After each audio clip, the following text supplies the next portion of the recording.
Blackmailing MLA को लेके खड़ा हो जाता है कि मैं राज्यसभा में वोट नहीं देने दूंगा।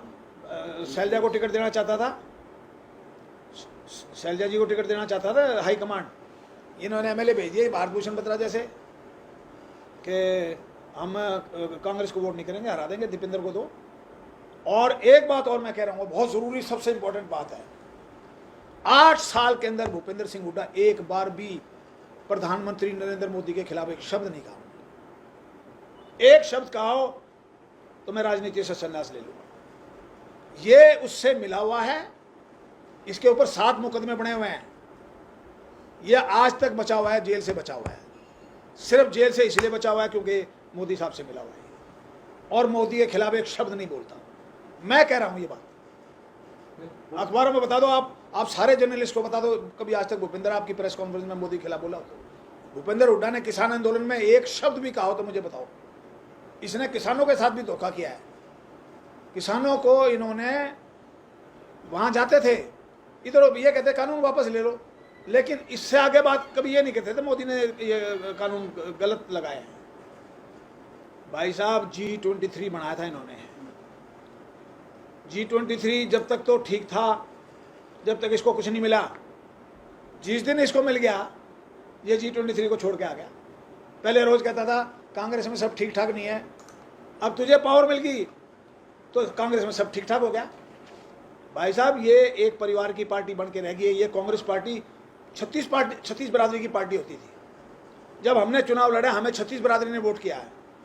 आज ये 36 बिरादरी की पार्टी नहीं होगी, आज ये एक बिरादरी की पार्टी हुई है।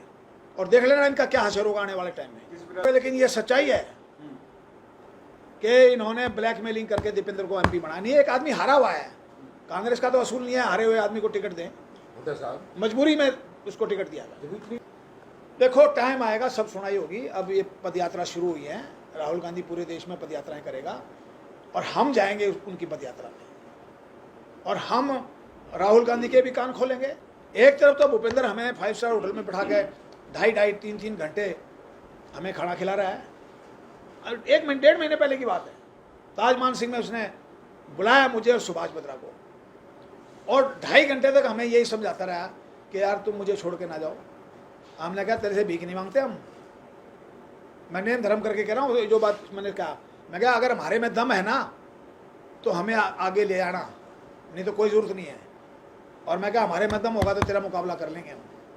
अब मुकाबला करेंगे हर हालत में, चाहे कुछ हो जाए। पिछली बार तो इसके फादर ने मेरे आगे हाथ जोड़े थे 2019 में कि मेरे बेटे का सवाल है, और कलोई के अंदर मैंने उसका माइक संभाला था। और जो उनका OSD रह चुका है, जो वहाँ का रहने वाला है कलोई का, उसको मंच पे नहीं चढ़ने दिया लोगों ने। उसकी हिम्मत नहीं पड़ी वो चौपाल में चढ़ सके, और मैंने माइक संभाल के मैंने सारा मामला संभाला था। तो हमें तो जब ये आके, मैं तो इसको छोड़ गया था 2019 में, और मैं छोड़ के आ गया था। मुझे ने हाथ जोड़ के कहा कि मैं लड़ाऊंगा तुझे चुनाव, तू मुझे छोड़ के ना जा, मेरे बेटे का इलेक्शन है। ऐसे हाथ जोड़े थे, मेरे बेटे का इलेक्शन है, मेरे बेटे को मैं छोड़ के ना जा। और उसके बाद मैं, जब इसने मुझे ना लोकसभा ना विधानसभा टिकट दी, मैं फिर भी छोड़ गया था। फिर यहीं मेरे घर आया वो, और बैठा भी नहीं था, 20 लोग बैठे थे हम, उनके सामने उसने कहा कि कृष्णमूर्ति अगला चुनाव आपको बड़ौदा से लड़ना है। मैंने कहा हुड्डा साहब क्या कह रहे हो, वो 5 बार का MLA कैसे हटाओगे? कहता भूपेंद्र, वो श्री कृष्ण हुड्डा मुझे आके क्या कह दी, मेरा आखिरी चुनाव था, मैं लड़ लिया, अब मैं दोबारा चुनाव नहीं लड़ूंगा, मेरी उम्र 80 साल हो जाएगी अगले चुनाव तक। तो भाई साहब, वो आदमी आपके सामने कहता मैंने कोई वादा खिलाफी नहीं की, वो तो 20 लोगों को मैं आपके सामने पेश कर दूंगा।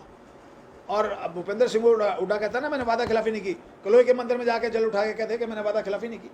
मैं कलोई का पवित्र मंदिर मानता हूँ, और जो कलोई की हमारी चौपाल है ना हुड्डा 24 की, वो उस चौपाल में आके वो अच्छा मेरे सामने बहस पे आ जाए। मैं बाप बेटों को चैलेंज करता हूँ कि वो मेरे से डिबेट करें, दोनों एक तरफ, मैं अकेला एक तरफ।